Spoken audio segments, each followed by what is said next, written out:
Welcome back to my channel once again.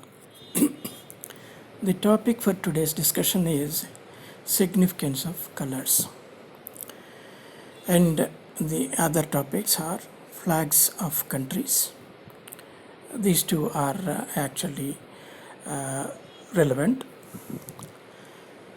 and the other interesting aspect we are going to discuss is the story of Garuda, the Hindu god Garuda.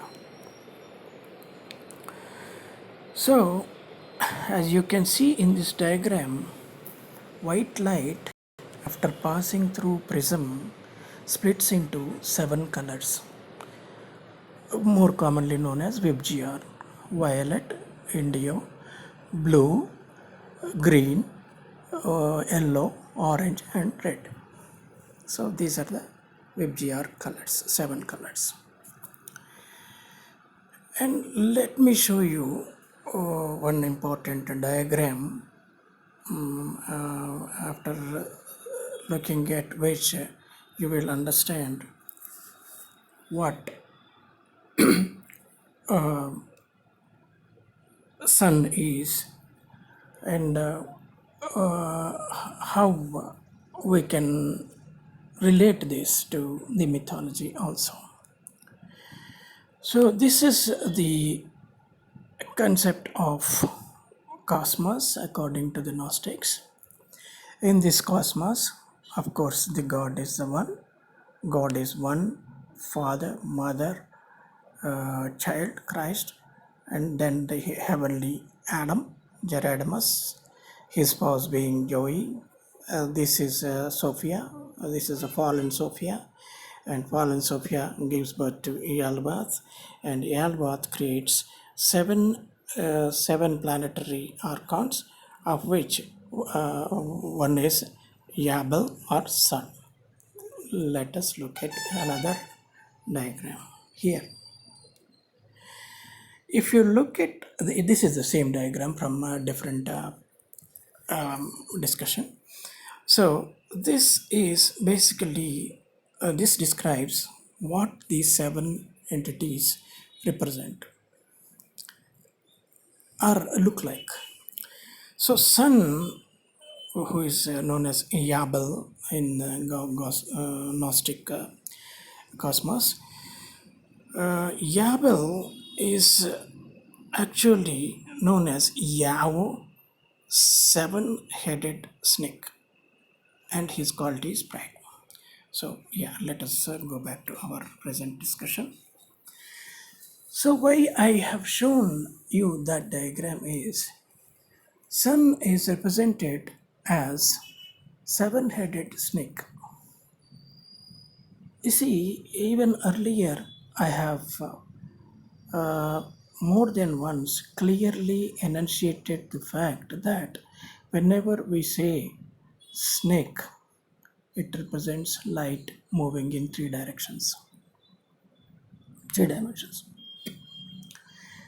The 3-dimensional light itself is a snake, as we have even earlier we have seen in the pyramid of Chichen Itza. Here, the light, this is nothing but light. Light takes the form of a snake and slithers down the pyramid. So, whenever we call snake, we are referring to light. So, that is the reason why whenever these earlier esoteric thinkers, the Greeks or Jews, Greeks or Alexandrian school of thought, mostly people like Aristotle, Socrates, all of them, whenever they refer to a snake, they always speak in parables. I mean, not parables. They always speak in what do you call analogies. Snake represents light in moving in 3 dimensions, 3 directions. So, why sun was called seven-headed snake? Because sunlight, though it is white to begin with, when passing through the prism, it splits into seven colors. Seven basic colors are otherwise known as VIBGR. So that is the origin of colors. So the most light with highest frequency is violet. The least frequency is red, and of course the wavelength is the very opposite. Violet has the uh, minimum wavelength. Red has the highest wavelength. Yeah. So let us move to the first.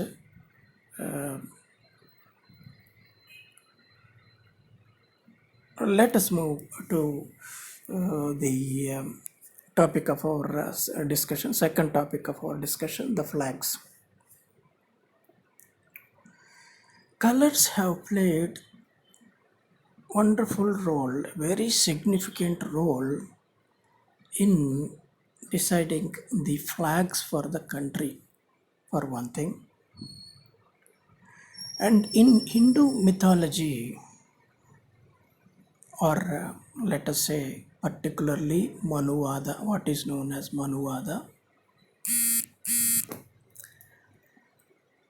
is actually, according to Manuvada, there are five varnas. In the sense, in Sanskrit, the word varna has two meanings. Varna means the color, one meaning, and the second meaning being the caste or community in Hindu hierarchical system. In the Hindu hierarchy, there are five varnas, the five castes, five main divisions. Those are called, were also called varnas. So, just I'll give a brief description of the names of the varnas. The varnas are Brahmins, the priestly class is the highest class, followed by the Kshatriyas, who are warriors and kings, rulers, basically. Third is Vaishyas, Vaishya meaning the business community who are into business, basically. Fourth being the Shudras.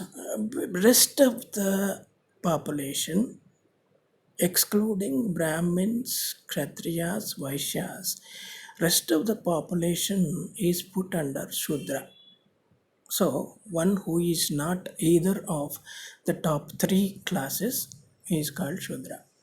And there is also even lesser class called Panchamas. Panchamas are mostly those who live in forests and all.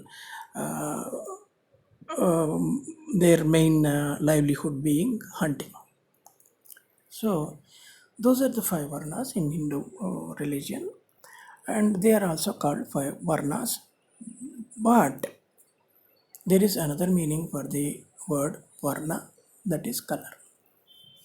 So, let us now come back to the flags. Now, let us analyze basically. Let us start with the German flag. Why? There is a reason why uh, I am starting with the German flag. When we say Germany, what is the origin of this word? The origin, according to me, ger is like germinate, as in germinate. Germination is the beginning, the origin, the sprout, something like a sprout, which comes from a single point, like a singularity of a black hole, everything came in by Big Bang, right? That's the scientific explanation. Everything in the beginning was a single point. That single point called singularity, that exploded and it caused a big bang, and all these planets, the galaxies, and the universe formed. It is expanding, ever expanding. They say it is still in expanding phase, and after some time it will contract again and become a singularity once again. So that's a cyclical process. Anyway, Germany, the syllable is similar to the same syllable in germination. So, the germination of many, the English word many. Many is, of course, we know, more than one, many parts. So, Germany is basically the the split origin of the split. So let us go back to the slide. According to Apocryphon of John, Gerardamus is the first man created by the one in heaven to trick Yaldabaoth to create human in Eden. That is earth. Basically there was no earth in to begin with. There was only Eden. So Yaldabaoth created Adam in the Eden. As in germinate means sprout or originate, and of course Adamus means earth. The first man who was created by Adamus was God, was called Geradamus. So the same again origin. Adamus is of course in Yiddish means of earth, earthly. So similarly, word Germany, in my opinion, means origin of many. Now let us see who or what many represent here. So far so good. Germany is origin of many. The opposite of this could be Germine. In German language, ein means one. Germine meaning would be the origin of one. So that's a topic for discussion for another day. According to my theory, Osiris is represented by 15 squared, who splits into 5 cubes. Namely, 5 cube is fifth cube is Betelgeuse, fourth cube is Sun, third cube is Moon, the second cube is Air, first cube is Fire. But later, first 3 cubes combine to form 6 cube. 6 cube is a total of 3 cube plus 4 cube plus 5 cube make 6 cube. That is black cube. So if we observe the flag of Germany, we can see that on the top we have black. So according to our equation here, 3 cube Moon, 4 cube Sun, 5 cube Betelgeuse, all these 3 coming together form 6 cube, which is black cube. So basically the black in the German flag represents Kali, what is known as Kali or Kala in Indo mythology. The black is called Kali or Kala. So I think there was one German scholar called Max Muller who studied Sanskrit, and he came to conclusion that German language and Sanskrit have common root. That is why he called all the European languages Indo-Aryan languages. And very interestingly, the word Aryan is associated with Germany, and we know we have suffered a lot because of this word. Aryan basically means Orion. Orion is nothing but this 3 cube plus 4 cube plus 5 cube or 6 cube. So the most sacred color for Aryans is, of course, even in India, Kali or Mahakali is uh, uh, is the highest in the hierarchy of gods and goddesses. They say Kali is the outermost layer of cosmos. So anyway, uh, so Kali is worshipped in India. Similarly, we can observe the Germany is most significant country in the world in terms of Aryan philosophy. For Aryans, Germany is the land of the pious. Pious, or they think the race of Aryans is superior to other races. Of course, we know they were proven wrong, and that's not necessarily so. Uh, but that's a different thing. That is a different subject. So let us not go there right now. This is black. Black is on the top of the German flag, top stripe. So the next is red. Red, of course, I have always been telling you from the beginning. Red represents Betelgeuse, the who is known as Rudra in Hindu mythology.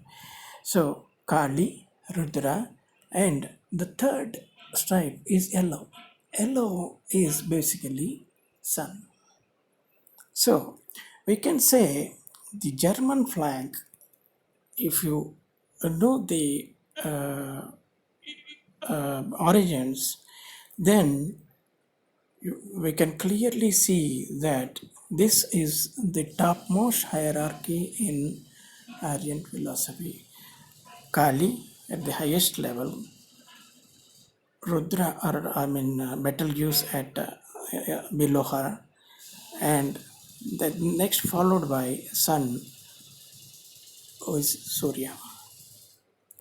So if we observe flag of Germany, we can see that on the top we have black, which represents Kali or Kala, beneath which we have red, which represents Betelgeuse or Rudra, below which, and the last stripe is yellow.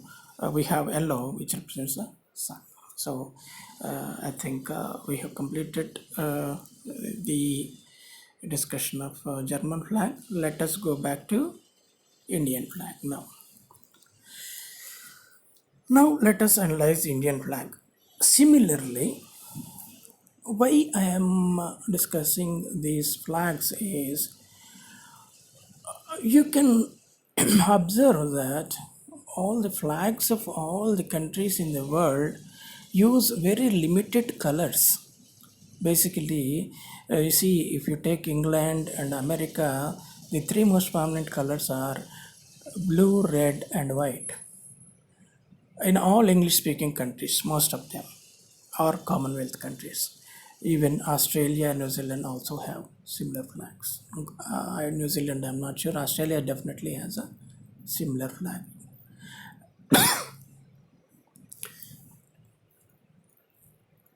And then we have two other common colors, which are green and blue.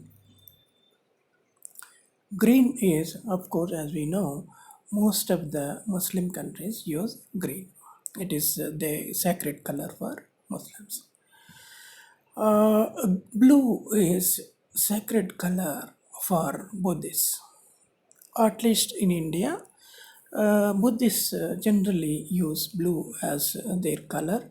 The most of the Buddhist parties use color blue, and of course also in other parties also use blue, but mostly Buddhists use blue. So let us now come uh, to India and discuss what the Indian flag represents. Now let us analyze the Indian flag. On the top we have orange, which is the color of rising sun. Orange basically is a very sacred color for the Hindus. Why it is sacred? There is a reason behind that. I will tell you about it little later. But yeah, it is the rising sun. Rising sun is in the color of orange, not red, not yellow. The ordinary sun, midday sun, is yellow in color. But the if you observe sun when it is rising and setting, it is orange. So in Hindu mythology, orange is uh, associated with the god Aruna. Aruna is none other than the brother of Garuda. So I will tell you about it little later. So the middle stripe is white, which represents moon. Of course, white is moon. Some people mistake it for order and chaos. Order is white, chaos is black, yin and yang. It is not that white here. The white in the Indian flag represents moon. The bottom stripe is green, which represents air or wind. And here is and there is the Ashok Chakra in the middle of the flag, which is in blue. Blue, as I told you, blue is a symbol of Buddha, Buddhist philosophy, which represents fire 1 raised to 3. According to me, it is 1 raised to 3. It won't be amiss here to remind you of the story of Garuda and Aruna. Now, let us spend one more minute here.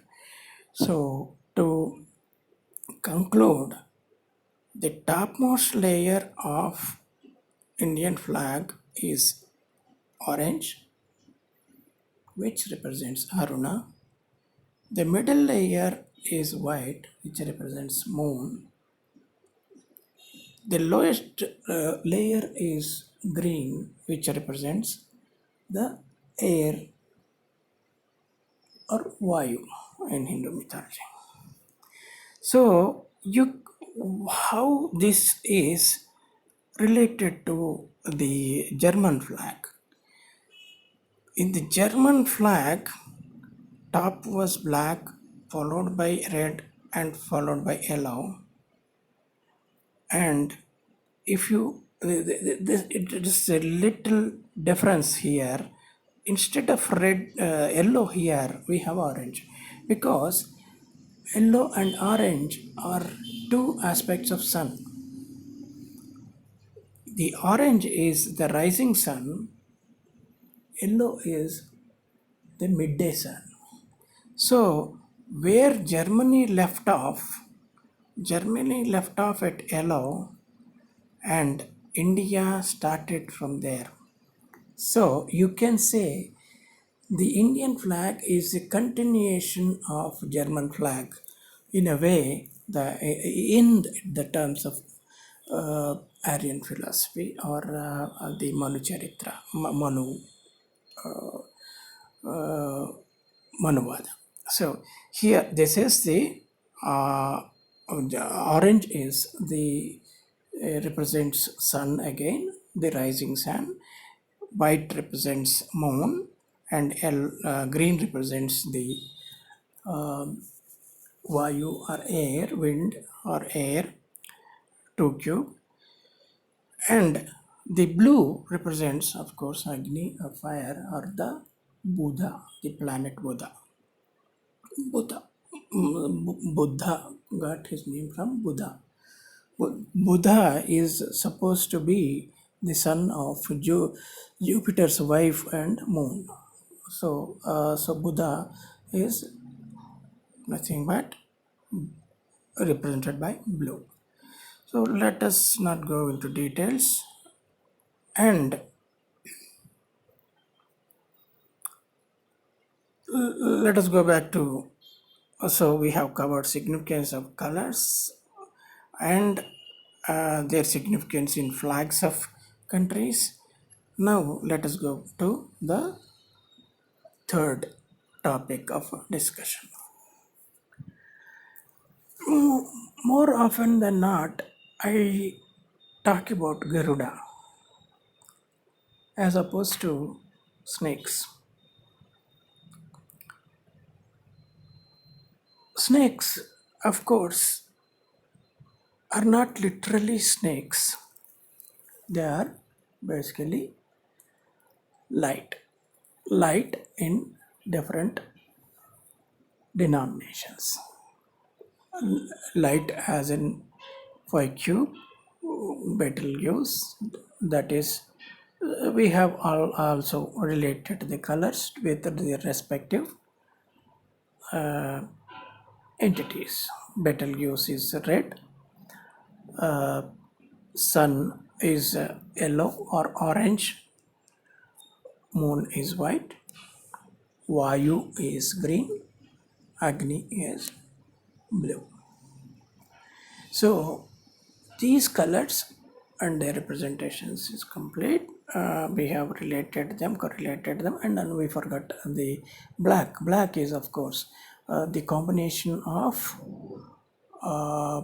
Betelgeuse 5 cube, Sun 4 cube, Moon 3 cube, that is red, yellow, and white. Red, yellow, and white make the black cube, 6 cube. 6 is basically carbon. The atom of carbon is 6 electrons, 6 protons. So 6 carbon is black. So this 6 cube is becomes a black cube. Garuda's mythology is linked to that of Aruna, the character of the charioteer of Surya. Not character, the charioteer of Surya, the Hindu sun god. Both Aruna and Garuda developed from an egg. These two have developed from an egg.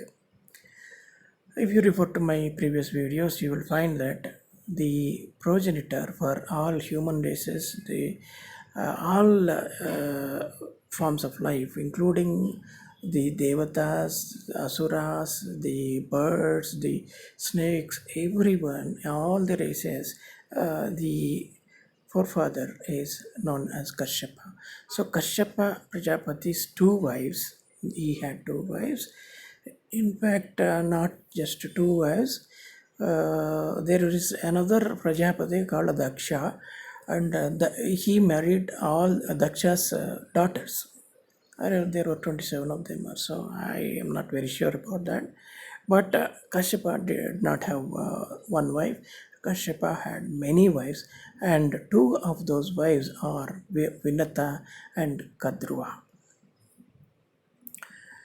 So, Kashyapa Prajapati's two wives Vinata and Kadru wanted to have children, and Kashyapa granted each of them a boon. Kadru asked for 1000 Naga sons, while Vinata asked for just two, but each an equal to all of Kadru's 1000 sons. Now you get the idea of why I say Garuda is equivalent of all to all of the snakes together. In fact, the 5 cube, 4 cube, 3 cube, 2 cube, 1 cube, all together, for all of them, one Garuda is equivalent. So while Vinata asked for just two, but each unequal to the Kadru's 1000 sons, Kashyapa blessed them and then retreated to forest to meditate. Later, Kadru gave birth to 1000 eggs, while Vinata gave birth to 2 eggs. After incubating them for 500 years, Kadru's eggs hatched and came out her 1000 sons. Kadru had 1000 sons in the sense nothing but it literally analogically refers to the splitting of the cubes of light. See, 1 cube plus 2 cube plus 3 cube, like that. It goes on splitting, right? If you want, I can as well show you how they split. In earlier videos, I have already shown how. Here you see, if you take 91 squared, 91 squared is nothing but the sum of 13 cubes. First natural uh, I will show the formula for this. You see here, very often you might be getting bored on seeing this formula over and over, but still it is relevant here. Sum of n natural number, sum of squares of n natural numbers is equal to sum of n natural numbers cubes. So let us go back to our subject now. So 1 square is equal to sum of the cubes. One square, not 1 square. What I mean is the sum of n natural numbers square is equal to sum of n cubes, natural cubes. So those cubes are not, Kadru suns are not literally snakes. They are cubes basically, three-dimensional light basically. So these 1,000 sons she got. Vinata, eager for her own sons, impatiently broke one of her eggs. Vinata had 2 eggs. So Vinata broke one of the eggs, and from this egg emerged partially formed Aruna. Aruna, the rising sun or the setting sun, he did not quite form by then fully, and an orange entity called Aruna came out. That is, he was a premature baby, kind of. So,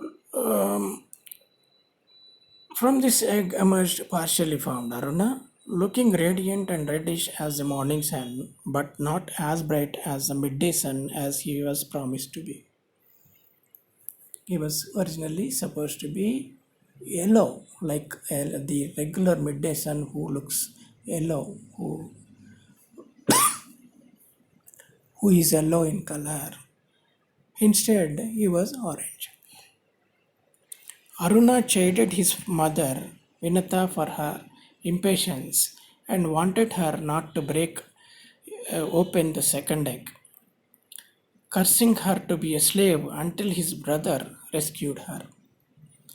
Aruna then left to become charioteer of Surya, the sun god. So, basically, when I talk about the splitting of Orion, is basically the part of the Kadruva sons. The Orion is nothing but the sons of Kadruva, the constellation found by the sons of Kadruva. And Garuda is, apart from the sons, snakes, he is in the form of a bird. But he is so powerful that he alone can affect the whole of Orion system. The whole of Orion is basically split into different parts, many, as opposed to germine, the one that is the Garuda. So yeah, that's pretty much what I wanted to discuss, and I hope now by now you understand the significance of colors. And my sincere request is that don't go by colors. Division is always differentiation is always bad. Don't divide people, don't divide countries, don't divide states. Remain as one. If you remain as one, you, only one guy can take care of so many. Okay, this is always My conviction is that one takes care of all, but in pieces, nobody is strong. United, we can do anything. The they say in Sanskrit, they say Sarve Jana Sukhino Bhavantu, meaning may all sections be happy, prosperous. So with that, I conclude my video today. See you next time.